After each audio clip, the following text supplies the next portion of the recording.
Password समृद्धीचा ह्या आमच्या विशेष कार्यक्रमात मी मधुरा तुमचं मनपूर्वक स्वागत करते। समृद्धी ह्या शब्दातच खरं तर अख्खं आयुष्य सामावलंय, कारण जिथे समृद्धी तिथेच उत्साह चैतन्य पाहायला मिळतो आणि ही समृद्धी अशीच आपल्यासोबत अखंड राहावी असं प्रत्येकालाच वाटत असतं। पण हा समृद्धीचा पासवर्ड नेमका कशात आहे आणि तो कसा टिकवून ठेवायचा याबद्दलच आपण बोलणार आहोत। आणि हा पासवर्ड अर्थात गुपित आपल्याला सांगणार आहेत वास्तुतज्ञ डॉक्टर महेश सुर्वे। आणि आज आपण ह्या कार्यक्रमाअंतर्गत बोलणार आहोत ते एका महत्त्वाच्या नात्याविषयी, अर्थात पती पत्नी ह्या नात्याविषयी। आणि पती पत्नी आणि वास्तू ह्या विषयाशी आज आपण या विषयावरती चर्चा करणार आहोत।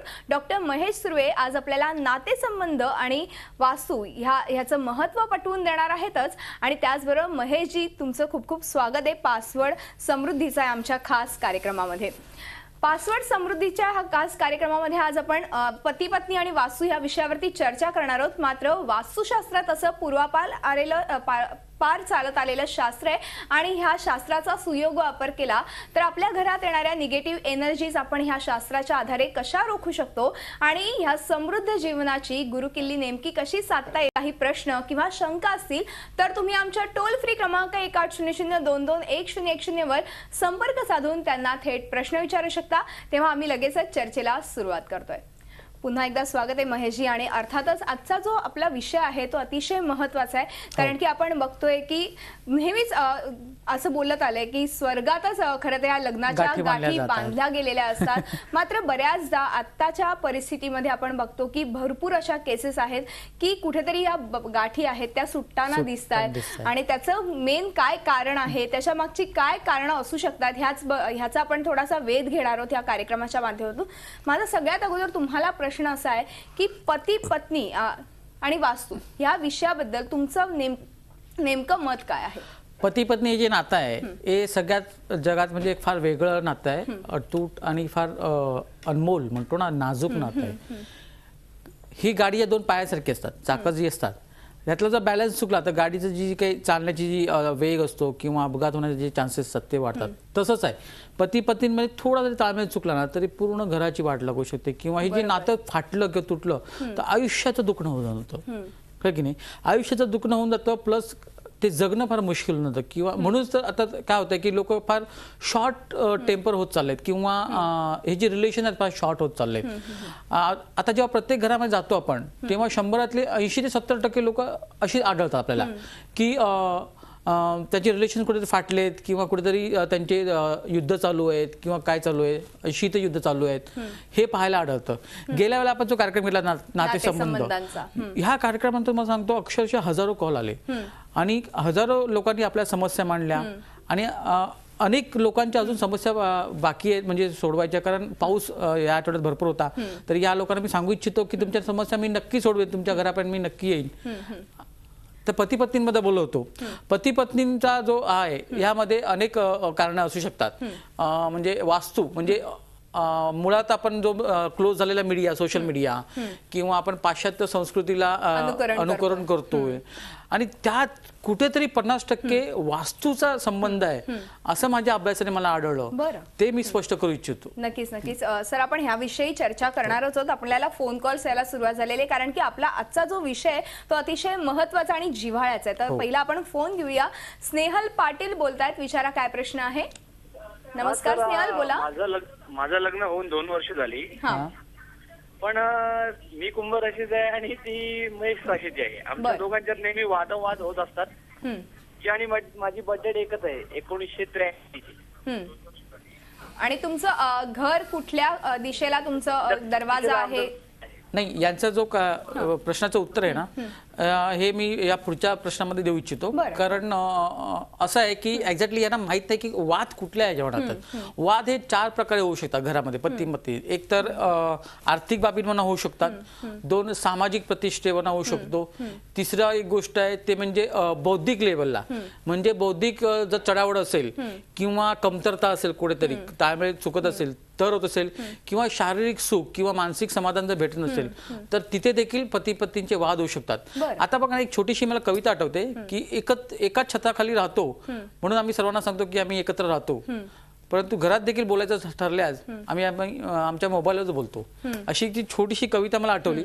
तर हे इतके रिलेशन्स म्हणजे कटू होत चाललेले आहेत की स्वतःशी म्हणजे कम्युनिकेशन कमी होत चाललेलं आहे. याची अनेक कारणं आहेत आणि ह्याला तुम्हाला हळूहळू तुम्हाला विसर करून सांगतो की एक आर्थिक जर आपण म्हटलं, आर्थिक समजा कमतरता येत असेल तर त्यांच्या चणचणीवर भांडणं होतातच.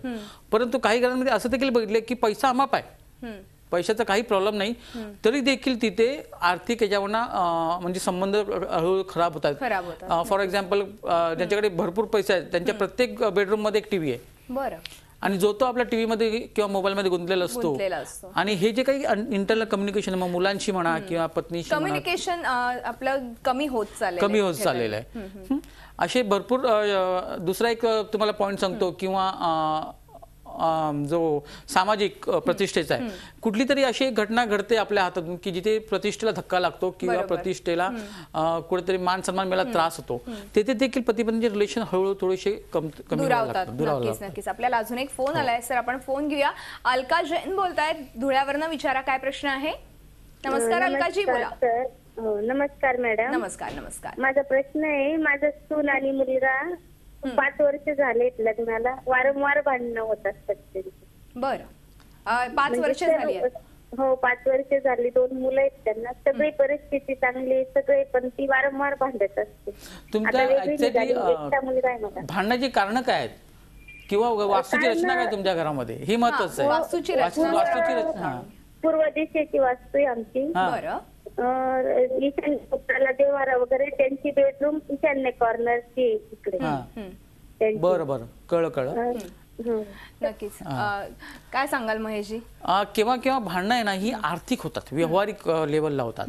आता तुम्हाला सांगतो की उत्तर वायव्य, उत्तर मध्य किंवा उत्तर ईशान्य या दिशेला जर पती पत्नीची जर बेडरूम्स असतील ना तर ही जास्त फार व्यवहारिक होतात. बरं. किंवा तुम्हाला सांगतो की उत्तरेचा दरवाजा, मुख्य दरवाजा जर असेल किंवा उत्तर ईशान्येचा किंवा उत्तर वायव्यचा, ही धनकोची दिशा, व्यवहारिकतेची दिशा. आता इथे जर रात्री झोपत असतील ही पती पत्नी तर जास्त करून यांची झोपताना देखील व्यवहारिक बोलणी असतात की पैसे कोणाला दिले, आपण काय केले, किती आता राहिले किंवा कसं होणार हे. आणि यामुळे काय होतं की त्यांच्याचं आपापसातलं प्रेम जे आहे ते हळूहळू कमी होत जातं. मला वाटतं तुम्ही बेडरूमची जागा यांची बदलून टाकावी. त्यामुळे यांच्या पण मग आता जर त्यांनी बदलली बेडरूमची जागा तर कुठल्या दिशेला त्यांचं योग्य खरं तर स्थान असू शकतं. आणि अर्थात त्यांच्या लग्नाला खरं तर 5 वर्ष झाले, तर तेवढं बाइंडिंग व्हायला पाहिजे होतं आतापर्यंत, मात्र त्यांचं बाइंडिंग तेवढं झालेलं पाहायला मिळत नाहीये. तर आपण सजेस्ट करू शकाल का की कुठल्या दिशेला असेल तर जास्त? यांचं जे बेडरूम आहे हे नैऋत्य कोपऱ्यात असावं. कारण नैऋत्य कोपरा हा शृंगार शाळा म्हटला तर नैसर्गिक शृंगार शाळा, तिथे झोपल्याने यांना जे सौख्य मिळेल किंवा जे त्यांच्यामध्ये ताळमेळ बसेल ते फार महत्वाचं आहे. आणि असं काही नाही 5 वर्षांतर. मी अशी पण काही कपल्स बघितलेत किंवा जोडपी बघितलेत की वयाच्या 45ला पण ते लोक भांडतायत किंवा डायव्होर्स घेत आहेत. असे देखील प्रकार मी पाहिलेले आहेत. बरं. म्हणजे खरं तर म्हणजे दिशेचा देखील याच्यामध्ये खूप मोठा वाटा असू शकतो. आणि अर्थातच तुम्ही म्हणालात की नैऋत्य दिशा त्यांच्यासाठी योग्य ठरू शकते. आपल्याला अजून एक फोन आलाय. रोशन बोलतायत नागपूरवरनं. विचारा काय प्रश्न आहे. नमस्कार रोशनजी, बोला. नमस्कार मॅडम. हा, बोला. माझा प्रश्न असा होता की आम्ही वायव्य दिशेत आमची बेडरूम आहे, तर कधी कधी छोटे छोटे भांडणं होतात, तर त्यासाठी आमचं बेडरूम कोणत्या दिशेला वास्तूच्या हिशोबाने. मगाशी सांगितलं की खरं तर महेशजी आपण मी तुम्हाला सांगू का, नवरा बायको म्हटले की कुठेतरी थोडी फार भांडणं आलेच पाहिजेत, कारण की त्यानेच प्रेम खरं तर वाढत असतं. आणि असं काय छोट्या मोठ्या गोष्टींवरनं वाद हे होतच असतात. पण कुठेतरी आपणही समजूतदारपणे समोरच्याला समजून घेणं फार आवश्यक आहे. वास्तुदोष हा असू शकतो, पण ह्याच्या व्यतिरिक्त समजूतदारपणा हा तेवढाच महत्वाचा ठरू शकतो. पण बऱ्याचदा असं होतं, आता दिवसाला 10 वास्तू मी जेव्हा पाहतो तेव्हा असं आढळतं की वास्तू दोषांमुळे यांच्यातला जो काही अहंकार, जो आपण गेल्या वेळेला पाहिला, अहंकार म्हणा किंवा द्वेष म्हणा किंवा इगो प्रॉब्लेम आहे, हे फार उस्फाळून येतात. आणि त्यामुळे या भांडणाला काय होतं की अग्नीमध्ये तूप टाकल्यासारखं त्यांना वेगळी दिशा लागते आणि यांचे वळणं अक्षरशः फार शेवटच्या टप्प्याला येतात. हो हो. आणि अर्थातच ह्यांना पण तुम्ही सजेस्ट कराल का नैऋत्य दिशेला त्यांची बेडरूम असावी? हो, नैऋत्य दिशेला असावी. किंवा जर तुम्ही वायव्याला तुम्हाला काही पर्याय नसेल तर तिथे जी काही थेरपीज असतात किंवा वास्तुदोष घालवण्याची किंवा किंवा ती एनर्जी क्रिएट करण्याची, तर ती करून घ्यावी, त्याने तुमचा दोष नाहीसा होईल. पण मग घरगुती असा एखादा उपाय त्यांना सांगू शकाल का, की जेणेकरून ते आता ताबडतोब त्याचा उपाय करून त्यांना त्याचं फळ मिळू शकेल? त्यांच्या जर बेडरूम मध्ये हा, त्यांचा बेड अगदी उत्तर दिशेला जर वायव कललेला असेल तर तो थोडासा ना दक्षिणेला हे घ्या, सरकवून घ्या, म्हणजे थोडा तर तुम्हाला फरक जाणवेल त्यामध्ये. बरोबर, म्हणजे एकदम सोपा खरं तर हा उपाय आहे नक्कीच. आणि त्याचबरोबर रेमेडीज तर देखील आहेतच मार्केटमध्ये उपलब्ध. त्याचबरोबर सर, बऱ्याचदा मगाशी म्हणाले की छोट्या छोट्या वादातून ते खरं तर मोठा वाद निर्माण होतो आणि त्यानंतर खरं तर हे नातं आहे ते दुरावत जातं हळूहळू. मग कितीही वय असलं तरी, म्हणजे तुम्ही मगाशी सांगितलं की 45 वयाचे देखील गृहस्थ आहेत, त्यांचं पण पटत नाही आपल्या बायकोशी आणि त्यामुळे घटस्फोट घेण्यापर्यंत वेळ आलेली असते. मला सांगा की अशा केसेसमध्ये नेमकं काय वास्तुदोष आढळून येतो? बघा, वेगवेगळ्या प्रकारचे वास्तुदोष असतात. जसं आपण गेल्या वेळेला पाहिलं की H2O म्हणजे हायड्रोजन प्लस ऑक्सिजन. तर कुठल्या दोषांमुळे कुठलं कॉम्बिनेशन होतंय, फॉर एक्झाम्पल तुम्हाला सांगतो, आता एक छोटंसं उदाहरण म्हणतो की उत्तरेला किचन आहे. बरोबर. आता उत्तरेला किचन आहे, पूर्वेला दरवाजा आहे. आता या घरामध्ये आहे ना सत्ता पुरुषांची असते पूर्व दरवाजाला. मग तो पुरुष जो असतो फार नावाजलेला असतो किंवा फार बुद्धिवान असतात, परंतु उत्तरेला जेव्हा तोंड करून जी स्त्री जेवण बनवते तेव्हा ती बुधाची जी कृपा असते ती तिच्यामध्ये होते आणि ती स्त्री फार हळूहळू हुशार होत जाते आणि इतकी हुशार होते की त्या घरांमध्ये शेवटी मग असे आवाज लागतात की आमच्या ह्यांना काही कळतच नाही किंवा आमच्या ह्यांना काही डोकंच नाही. मग तेव्हा हा जो इगो असतो बुद्धिमत्तेचा तो फार शिकेला जातो आणि मग त्यांची इंटेलेक्च्युअल लेवलवर भांडणं चालू होतात. तर अशी बरीचशी कारणं आहेत की ज्याने कॉम्बिनेशन्स होतात तयार आणि त्यामुळे हे दोष भांडणं कारणं वेगळी असतात. आणि त्याचबरोबर एक महत्वाचा मुद्दा तो म्हणजे आजकाल मोबाईल फोन्स आलेले आहेत आणि अर्थातच आपण बघतो की प्रत्येक जण आपल्या मोबाईलमध्ये कधी गेम खेळण्यामध्ये कधी व्हॉट्सअपमध्ये बिझी असतात. अर्थात त्यामुळे कुठेतरी पती पत्नीमध्ये एक प्रकारचा दुरावा निर्माण झालेला आहे. कम्युनिकेशन, लॅक ऑफ कम्युनिकेशन खरं तर पाहायला मिळतं. मात्र अजून एक महत्वाचा मुद्दा तो म्हणजे संशयी वृत्ती.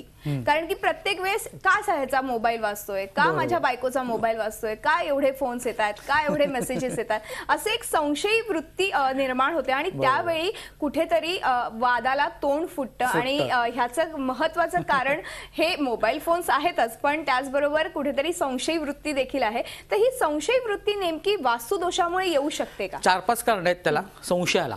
आणि संशयाला म्हणतात की औषध नाही, पण संशय हा वास्तुदोषामुळे तयार होऊ शकतो. त्यातलं एक ज्वलंत उदाहरण तुम्हाला सांगतो की वायव्य कोपरा जर तुमचा काही दूषित असेल, कट असेल, वाढलेला असेल किंवा तिथे शौचालय, तुमचं बाथरूम असेल किंवा किचन असेल, तर ह्या घरात म्हणजे पत्नीच नव्हे तर पती पत्नी किंवा घरातला कोणी व्यक्ती फार संशयी असतात. अगदी तुम्ही एखादं वाक्य म्हटलात की फार ते संशयाने की हे खरं असेल की नाही, खरं असेल की नाही.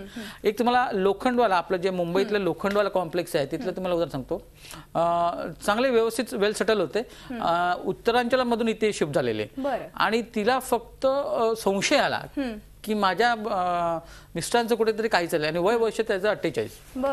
आणि त्या मग तिने फाइंड आउट करायला सुरुवात केली की वेगवेगळ्या वेबसाईट्सवर की वास्तूमुळे होते का. आणि ते अचानक माझ्या वेबसाईटवर आली आणि तिला मी माझे लिहिलेलं पटलं. मग तिने मला बोलावलं. तिथे अशी सिच्युएशन होती की वायव्य कोपरा कट होता, अग्नेय दरवाजा होता आणि पूर्व मध्यावर किचन होतं. आता ह्या बाईने काय केलं की संशय आला, निस्ताने बोबाटा चालू केला आणि संबंध म्हणजे परिवारामध्ये, त्यांच्या कुटुंबामध्ये किंवा समाजामध्ये ह्या म्हणजे पूर्ण बदनामी झाली होती. हा, पण त्या व्यक्तीने म्हणजे जो पुरुष होता त्यांनी मला सांगितलं होतं की हा एका बाईचा मेसेज आला होता, पण किंचितचा मला म्हणजे माझ्या मनात तो विचारही येऊन गेला होता त्या बाईबद्दल. मी नाही असं म्हणत नाही, कारण तो पूर्व अग्नेय दरवाजा होता. त्यामुळे हा वास्तूमुळे दोष झाला होता. तिथे रेमेडीज केल्यानंतर त्या बाईचा संशय कमी करण्यात मला यश आलं. म्हणजे आपण म्हणतो की संशयाला औषध नाही, पण त्या वास्तूवर औषध केल्याने ती त्या कमी करता आलं. कुठेतरी वास्तू दोष असू शकतो. म्हणजे ह्या खरं तर उदाहरणावरनं स्पष्ट झालेलं आहे. अजून एक फोन आलाय सर, आपण फोन घेऊया. खलील शेख बोलतायत पुण्यावरनं. विचारा, काय प्रश्न आहे? नमस्कार खलीलजी, बोला. हा मॅडम, मला हे सांगायचं होतं की आम्ही नवीन घर बांधणार आहोत. बरं. तर नवीन घर कसं बांधावं आम्ही, आणि माझं लग्न झालेलं नाही, आता माझं लग्न आहे. तर जसं पती पत्नीमध्ये जर सामंजस्य पाहिजे, त्याच्यासाठी मी नवीन घर कसं बांधावं पाहिजे? नक्कीच नक्कीच, खूप चांगला प्रश्न विचारलाय खलीलजी. आपण सर यांच्या प्रश्नाचं उत्तर देऊया आपण एका छोट्याशा ब्रेक नंतर. पासवर्ड समृद्धीचा आमच्या विशेष कार्यक्रमात वेळ झाली एका छोट्याशा ब्रेकची. तुम्ही पाहत राहा झी 24 तास, रहा एक पाऊल पुढे. पासवर्ड समृद्धीचा आमच्या खास कार्यक्रमात आपलं पुन्हा एकदा स्वागत. आणि आज आपण ह्या कार्यक्रमाअंतर्गत चर्चा करते ती म्हणजे पती पत्नी आणि वास्तू ह्याविषयी. आणि आपल्याला मार्गदर्शन करतायत वास्तुतज्ञ डॉक्टर महेश सुर्वे. मी पुन्हा एकदा चर्चेकडे वळते. महेशजी, आपल्याला ब्रेकवर जाण्यापूर्वी एका खलील यांचा फोन आलेला होता पुण्यावरनं. त्यांनी असं विचारले की त्यांचं आता लग्न ठरलेलं आहे आणि त्यांना नवीन वास्तू बांधायची, तर नेमकी कशी बांधली तर कुठलेही दोष निर्माण होणार नाहीत, कुठलेही वाद निर्माण होणार नाहीत, खास करून पती पत्नीमध्ये? मला असं वाटतं की ह्या प्रश्नाचं उत्तर फार डीपली किंवा सविस्तर दिलं पाहिजे. त्यांनी माझ्या ऑफिसमध्ये फोन करावा, त्यांना व्यवस्थित मार्गदर्शन मिळेल. बरोबर आहे. आणि कुठे बांधतायत हे देखील फार देखील, महत्त्वाचं आहे. आणि कसं आहे, प्लॉट आणि कसं आहे, डॉक्टर जोपर्यंत पेशंटला तपासत नाही तोपर्यंत त्याला काय आजार झालाय कळत नाही. तसं तुमचं पण आहे वास्तुतज्ञांचं, की जोपर्यंत जागा बघत नाही तोपर्यंत खरं तर तुम्ही सांगू शकणार नाही. पण नक्कीच ते तुमच्याशी संपर्क साधतील. अर्थातच आपल्याला अजून एक फोन आलाय, आपण फोन घेऊया. स्वाती पाटील बोलतायत, विचारा काय प्रश्न आहे. नमस्कार स्वातीजी, बोला. हा मॅडम, आधी नमस्कार तुम्हाला दोघांना. नमस्कार. नमस्कार, बोला. आणि मी स्वाती पांडे बोलते, बोला. कल्याणहून. तर आमचा दरवाजा सरांना असं विचारायचं होतं का आमचा दरवाजा आहे ना कोपरा पूर्व येतो आणि दरवाजा असं आग्नेय दिशा येते. म्हणजे जर ते आपण ते हे असतं ना मॅजिक हे असं ते असतं ना, त्यांनी बघितलं ना तर पूर्ण दरवाजा आग्नेय दिशेला आहे. बरोबर. आणि पूर्व कोपऱ्यात येते. तर कोपरा असा पूर्वेचा येऊ शकतो का? म्हणजे मग ही विदिशा आहे, कळ की नाही? विदिशा वास्तू आहे. विदिशा वास्तू म्हणजे तुमच्या घरात काही प्रॉब्लेम्स आहेत का ह्याच्यामुळे? नाही, तसं काही नाही, एवढं प्रॉब्लेम वगैरे एवढं नाहीये. पण तरी देखील तुम्हाला विचारून घ्यायचंय. नक्कीच. विदिशा वास्तू आहे तुमची. म्हणजे काय तर मुख्य ज्या दिशा असतात या उपदिशेला येतात आणि उपदिशा मुख्य दिशेला येतात. म्हणजे यातला ताळमेळ जो असतो घराचा तो चुकलेला असतो, की नाही? काहीतरी काही तर म्हणजे प्रॉब्लेम असणारच, पण तुम्ही आता जाहीरपणे काही सांगणार. पण असं आहे की काही ना काही प्रॉब्लेम असतात या विदिशा वास्तूमध्ये, छोटे छोटे प्रॉब्लेम्स असतात नक्कीच. आणि अर्थातच त्याचा नंतर मग त्यांना ते त्रास होत असेलच नक्कीच. आणि ते त्याही देखील तुमच्याशी संपर्क साधू शकतात. खाली नंबर्स दिलेले आहेत, तर तुम्ही नंबर्स वरती फोन करून त्यांना थेट प्रश्न विचारा किंवा त्यांना स्वतः ते येतील तुमची वास्तू बघायला. त्याचबरोबर सर, आपण मगाशी म्हणत होतो की छोट्या छोट्या वादातून खरं तर मोठं वादंग निर्माण होतं. मात्र एक महत्वाचा प्रश्न तो म्हणजे बऱ्याच घरांमध्ये आपण बघतो की लग्न झाल्यानंतर एक 7-8 वर्षांच्या कालावधीनंतर हे प्रेम असतं पती पत्नी मधलं ते फार कमी व्हायला लागतं. आणि मग विवाहबाह्य संबंध हे निर्माण व्हायला लागतात, मग पतीचे असो किंवा पत्नीचे असो. हे नेमकं का होतं? कुठला वास्तुदोष त्याला कारणीभूत असतो? बघा, याला 5-6 असे वास्तुदोष आहेत. त्यातले मी तुम्हाला 3 समजावून सांगतो. एक म्हणजे अग्नेय कोपरा. अग्नेय कोपरा शुक्राचा. शुक्र हा कामुकतेचा किंवा शरीर म्हणजे याचा म्हणजे कारक आहे. हा जर कोपरा बिघडला तर कामुकता वाढते. मग ती स्त्री असो पुरुष असो यांच्यामध्ये कामुकता वाढते आणि शरीर वासनेच्या मार्गाने म्हणजे कुठून तरी ते पूर्ण करण्यासाठी ते त्या मार्गे धावावे लागतात. हे कारण आहे. दुसरं कारण असं आहे की समजा आपण मागे पाहिलं होतं की वास्तूने आजारपण. नैऋत्य कोपरा बिघडला असेल तर घरमालक आजारी असतो. अग्नेय कोपरा बिघडला असेल तर तिथल्या ज्या स्त्रिया असतात किंवा उत्तरेला जर WC वगैरे असेल तर त्यांची आजारपण. मग या आजारपणामागे कुठेतरी शारीरिक सुख जे असतं हे कुठेतरी कमी पडतं आणि ते भागवण्याची पूर्तता यांची चालू असते किंवा यांची लगबग चालू असते. आणि या मागून तुम्ही विवाहबाह्य संबंध हे तयार होतात आणि त्यामुळे त्यांच्याबद्दल वाद वाढू शकतात. बरोबर. म्हणजे ही कारणं असू शकतात. वास्तुदोष ह्या ठिकाणी असेल तर नक्कीच. अजून एक फोन आलाय, आपण फोन घेऊया. कांदिवलीवरनं शैला पवार बोलतात, विचारा काय प्रश्न आहे. नमस्कार. हॅलो, मी शैला पवार बोलते. माझा प्रश्न आहे, आमच्या लग्नाला 25 वर्ष झालेली आहे. वारंवार आमचे भांडणं तर नेहमीच होतात, पण दरवाजा पूर्वे बाजूला आहे, किचन ही माझा पूर्वे बाजूला आहे. पण वास्तूत काय दोष आहे का माझ्या? हो, पूर्वेच्या मध्यावर जर तुमचं किचन असेल तर हा दोषच आहे तुम्ही सांगितल्याप्रमाणे. आणि पूर्वेच्या मग तो ईशान्येला दरवाजा येतोय की अग्नेयला असेल तर तोही देखील दोष आहे. कारण पती पत्नींचं इथे जमत नाही.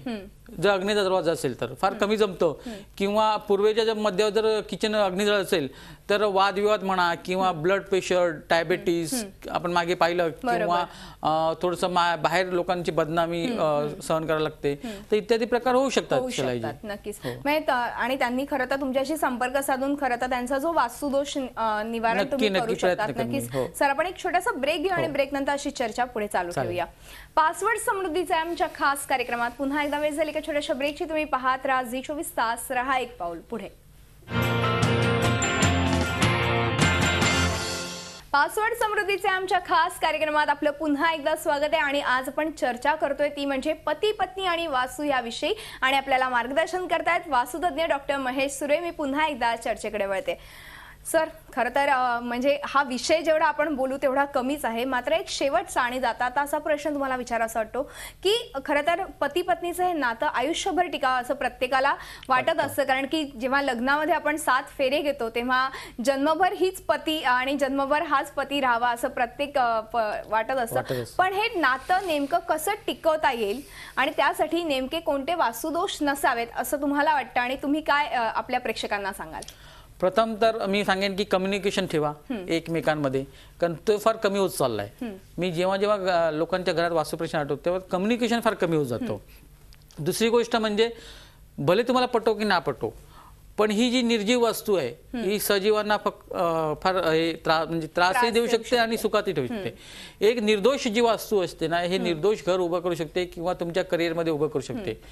तर वास्तू तुमची कशी आहे हे देखील बघणं महत्वाचं आहे. जसं आपण जगताना किंवा शरीर कसं आहे किंवा आपण काय खातोय कितीतरी घटकांकडे लक्ष देतो, तसेच आपण ज्या घटकामध्ये राहतोय वास्तू कशी आहे इथे देखील लक्ष दिलं पाहिजे. आणि त्याच्यामुळे देखील आपल्या रिलेशनमध्ये म्हणजे फाटवू शकतात. आपण दुरावा निर्माण होऊ शकतो. कित्येकदा पाहतो की नवीन घरात राहायला गेल्यावर हे दुरावे तयार होतात. म्हणजे तिथे तरी काहीतरी प्रॉब्लेम आहे हे तरी जाणून घ्या, किंवा आपण कशा वास्तूमध्ये राहतोय हे जाणून घ्या. त्यामुळे हे तुमचे जे काही दुरावे निर्माण झाले हे कमी होऊ शकतात. नक्कीच. आणि एक गाणं नाही का, एक का रे दुरावा का रे अबोला, हे खरं तर ह्या निमित्ताने खरं तर म्हणजे नेहमीच आपल्याला आठवत असतं. सर, खरंच तुम्ही आलात आणि खूप छान असं मार्गदर्शन केलं आमच्या प्रेक्षकांना, त्याबद्दल तुमचे मनपूर्वक धन्यवाद. पासवर्ड समृद्धीच्या आमच्या खास कार्यक्रमात आज आपण इथेच थांबतो. तुम्ही पाहत राहा झी 24 तास, रहा एक पाऊल पुढे.